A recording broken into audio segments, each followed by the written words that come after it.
bonsoir, bienvenue au Thomson Medical Center. Bienvenue, et je vais entamer une petite visite pour que vous sachiez un petit peu ce que nous faisons ici. Vous me suivez ? Nous nous situons dans l'accueil, c'est là où les patients viennent pour demander des soins, quels qu'ils soient, que ce soit une entorse ou même des cas un peu plus graves, où c'est des os cassés, etc. Quand on a un patient qu'on a ramené, on l'emmène à l'emergency. Venez avec moi. On vient d'analyser ce corps, parce qu'il est mort.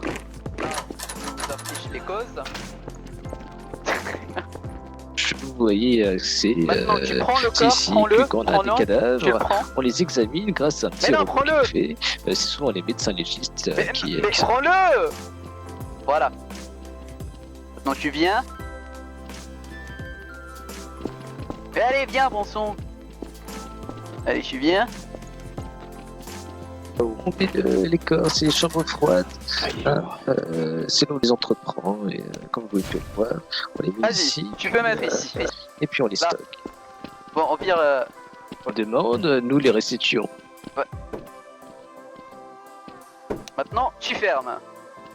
Tu me fermes ça. Voilà. Et maintenant, on sort. On sort, allez, on sort. On sort. Et on ferme à clé. D'accord, la clé. Voilà. Maintenant, on retourne à notre travail.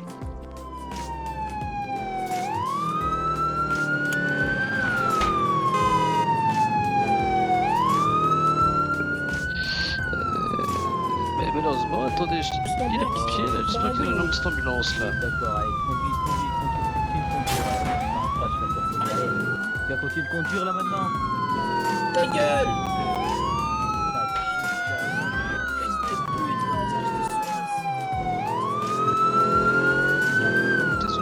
Normalement, la personne qu'on a vue, mais comme je peux pas trop la sauver à cause de mon ambulance, je suis obligé de faire avec.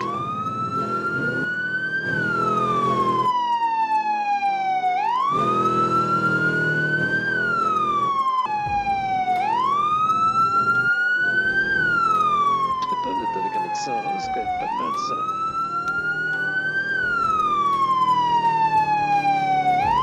J'ai eu un appel ici. Personne. Vous voyez, hein, après, peut-être un peu trop tard aussi. Hein.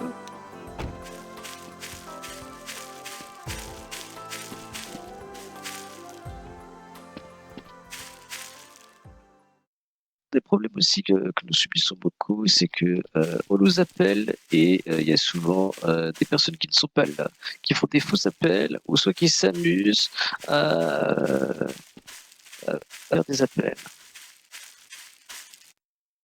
À cause de ces faux appels, il y a qui grésille en fait l'afflux d'appels que nous avons.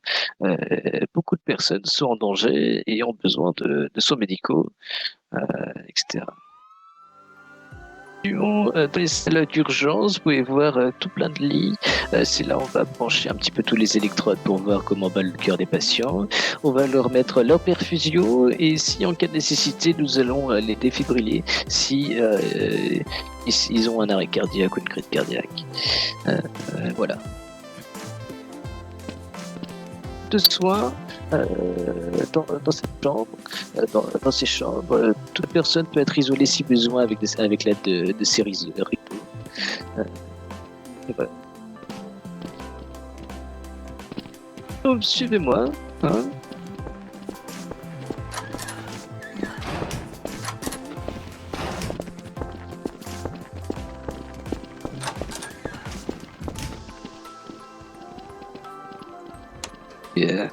À l'aide de l'ascenseur. Quand malheureusement l'émergency est saturée et quand on doit amener des patients dans des soins un petit peu plus perspicaces, que ce soit des IRM, etc., pour savoir un petit peu plus leurs conditions physiques, nous amenons dans les salles IRM les radios, si je puis dire.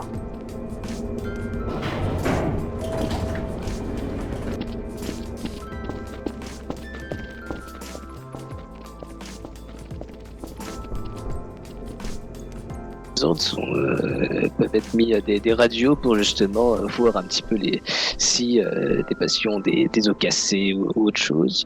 Il y a même une perfusion au cas où ils aient besoin de soins médicaux un peu plus forts et de quoi les stabiliser. Il y a même des fois des sangs que vous pouvez voir au niveau des lits.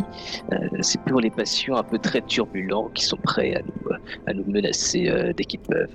Tout le monde, donc si vous avez besoin de quoi que ce soit, de l'eau, des petits snacks ou un café, on vous sert tout ça. C'est juste $5 pour une petite bouteille.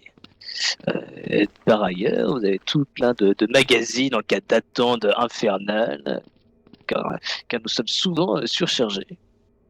Et...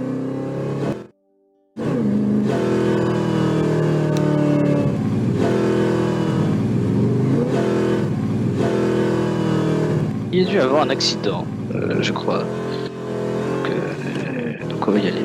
Super, il y a déjà des urgences, donc...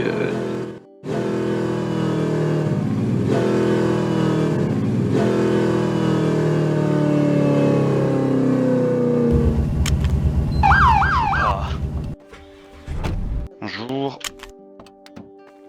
Bonjour, oui, il y a Minerva. Ah, monsieur Minerva. Cet homme est mort. Cet bah homme oui, est mort, qu'est-ce qui s'est passé? Ah bah, choc frontal à, je dirais, 120 miles sur le poteau qui est juste là. Et il avait pas la ceinture de sécurité, il a été éjecté. Et on l'a retrouvé par terre, en fait. Il s'est encastré avec le poteau, puis il a glissé lentement quand j'ai attendu que vous arriviez, quoi. Donc bon. Bon bah, moi c'est tout bon pour moi, je m'en vais. Oui, Bonne allez-y, soirée. merci. Allez, bonne journée, monsieur. Hein. Merci. Je peut-être la personne, je vais prendre son pouls, etc. Ok. Ah oui, faites, je suis pas médecin. C'est clair que... Monsieur, pas pauvre. Ah, moi je suis presque sûr qu'il est mort. Hein. C'est malheureux.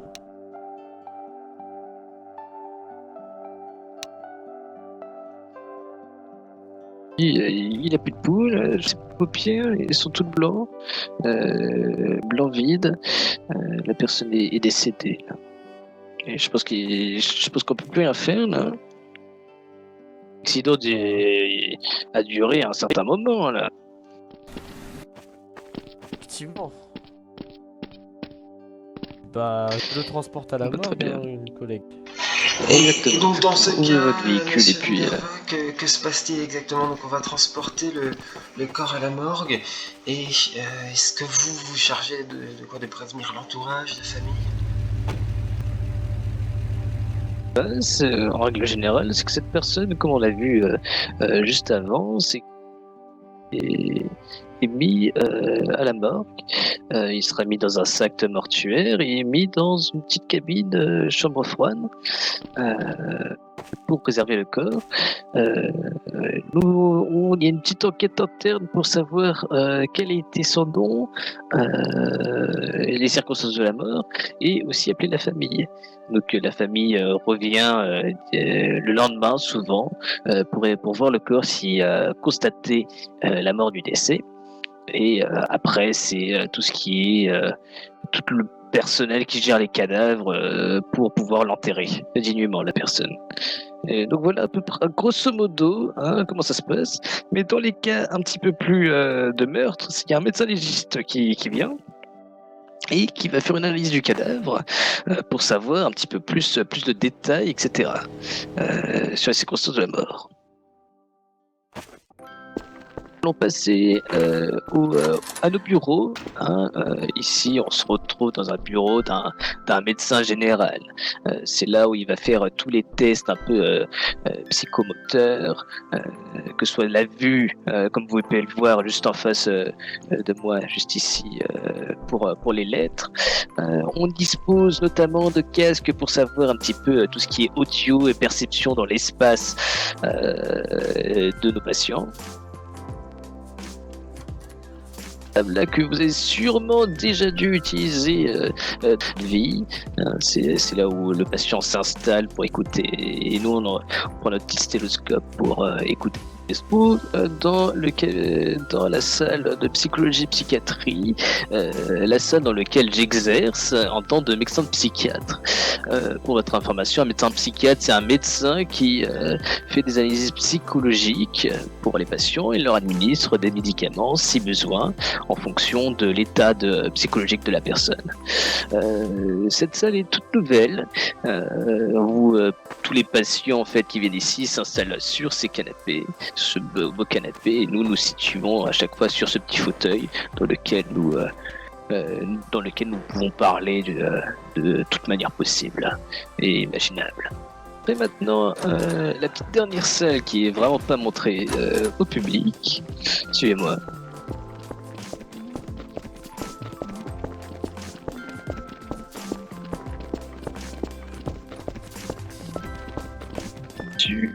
À sa droite.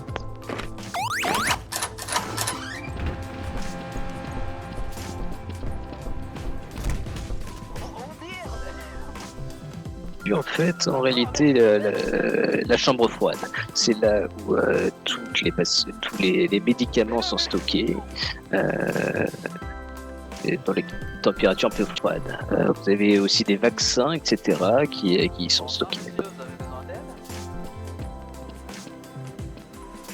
Nous aussi médicaux, un peu les archives que nous avons sont stockées par ailleurs ici.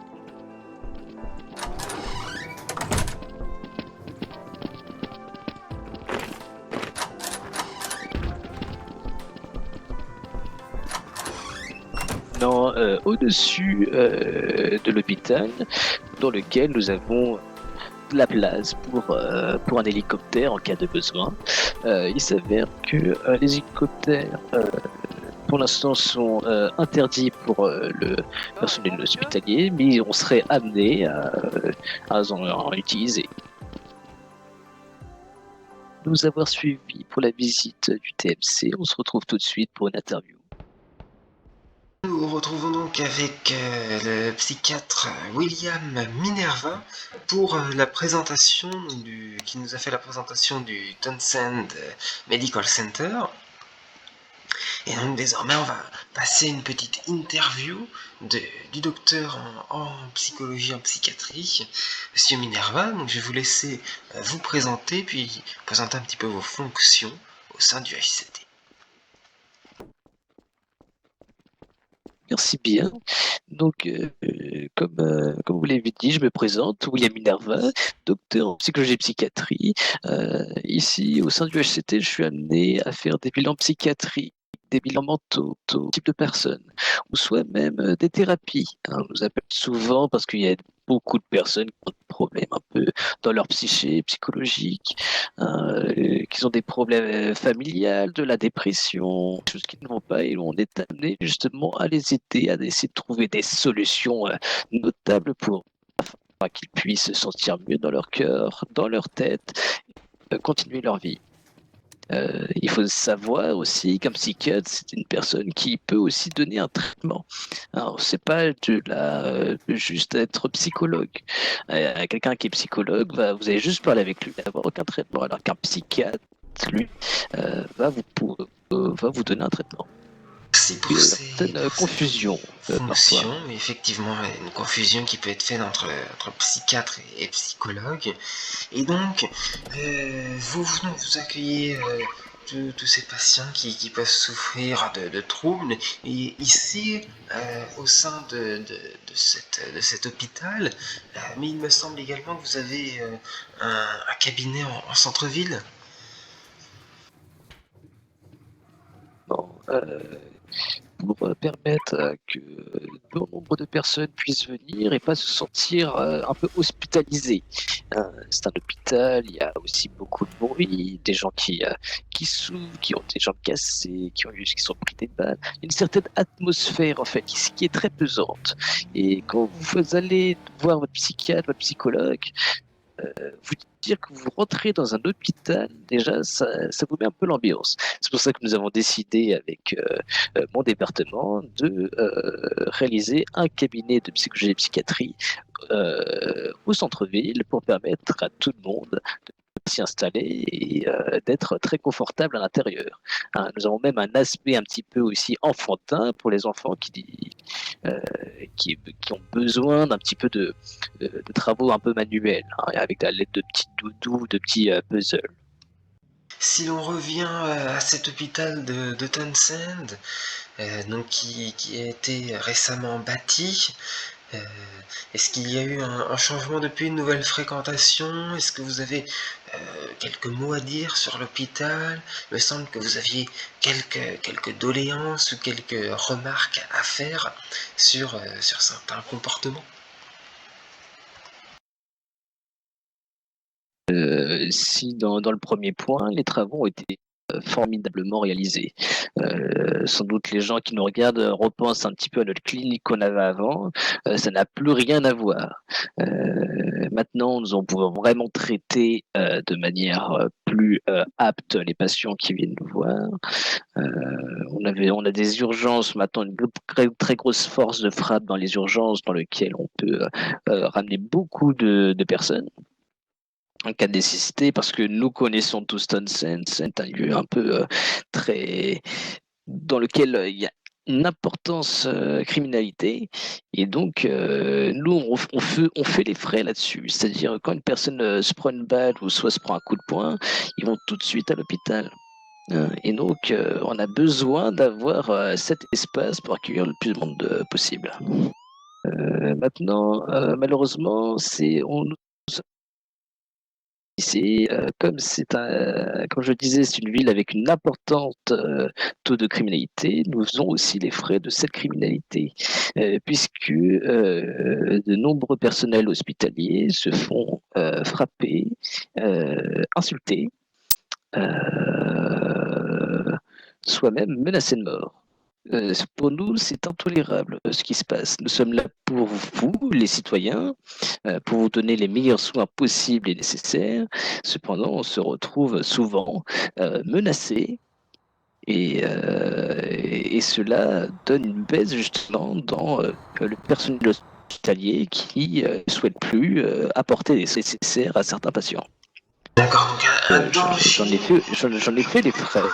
Et c'est important aussi de savoir que les soins ne sont pas gratuits. Nous sommes aux États-Unis, les soins coûtent très très cher. Juste un seul des médicaments peut coûter une fortune à l'hôpital. C'est pour ça que les factures sont souvent salées, mais c'est parce que nous n'avons pas le choix. L'État ne nous aide pas, nous sommes une clinique privée, un hôpital privé.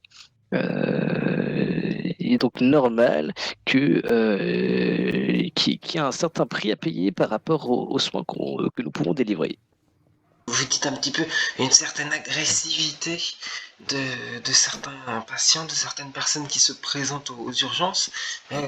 Quelles pourraient être les solutions envisagées selon vous pour résoudre ce problème?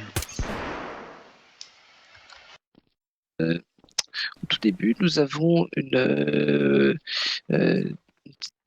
service de sécurité qui nous accompagnait et qui permettait justement de maintenir ces patients un peu turbulents, qui n'hésitaient pas à prendre une machette ou un flingue pour nous menacer. Cependant, nous avons eu beaucoup de problèmes avec ce service hospitalier de défense, puisqu'il faisait des choses pas réellement très bonne et l'image du HCT était marquée à cause d'eux. Donc le HCT a décidé de les virer. Cependant, on n'a plus de sécurité. C'est-à-dire que n'importe qui avec une arme peut entrer et faire le dawa au sein de l'hôpital. Donc la solution que moi j'essaie de proposer, c'est de reavoir de la sécurité, un personnel qui monte des gardes, etc. Soit on est obligé, malheureusement, d'avoir une bonbonne à gaz, une petite lacrymo. Si on n'a pas ça, certains patients deviennent totalement fous et sont prêts à vous arracher les yeux. Après, on a eu quelques dialogues avec le DCSO quand on a des appels, etc. Qu'on les appelle en cas d'agression. Cependant, le DCSO est surchargé d'appels tout le temps. Et donc, quand il faut réellement qu'ils viennent, quand c'est dangereux, parfois, il ne répond pas. Et donc, on se retrouve impuissant face à des individus très turbulents. On invite tous nos spectateurs à être respectueux envers le personnel du HCT. Monsieur Minerva, un petit mot pour conclure cette entrevue? Je vous remercie énormément de nous avoir accordé ce mini-reportage au sein du HCT. J'espère aussi que ça peut donner des vocations à plusieurs personnes qui nous regardent, parce que nous sommes quand même un hôpital très accueillant, petite famille. Tout le monde ici est très gentil, il sera là pour vous donner les soins nécessaires ou même vous donner les explications nécessaires si vous voulez faire partie de nos équipes. Nous avons différents types de départements, que ce soit de la médecine générale, que ce soit de la médecine légale dans lequel, ok, vous traitez des cadavres, mais vous êtes dans des enquêtes, vous allez au Parlement de justice en cas de besoin, etc. Vous avez aussi mon département, qui est le département de psychologie psychiatrique, dans lequel vous avez étudié un petit peu toutes les facettes de la psychologie. Après, vous avez aussi tout ce qui est paramédicaux, hein, c'est là où les médecines d'urgence, c'est là où vous êtes tout le temps sur le terrain, vous voyez beaucoup de monde, vous faites des rencontres. Bref, rejoignez aussi le HCT. On a besoin de personnel, de gens qui sont motivés et qui en ont dans le ventre. Malgré tous les problèmes que j'ai pu énoncer, vos journées seront remplies. Donc n'hésitez surtout pas à nous rejoindre. Et voilà. Très bien, merci Monsieur Minerva. Donc, comme vous l'avez entendu, chers téléspectateurs, n'hésitez pas à vous renseigner sur les recrutements au niveau du HCT. Le HCT recrute dans de très nombreux domaines, médicaux ou paramédicaux, avec de très nombreux emplois à la clé. Et donc, nous nous retrouvons très vite. Hein. Merci de nous avoir suivis pour tout ce reportage mêlé de visites, interviews et également interventions que l'on a pu suivre. Je vous remercie et nous nous retrouvons très vite sur la NCF News. Regarde les pros, on fait comme ça.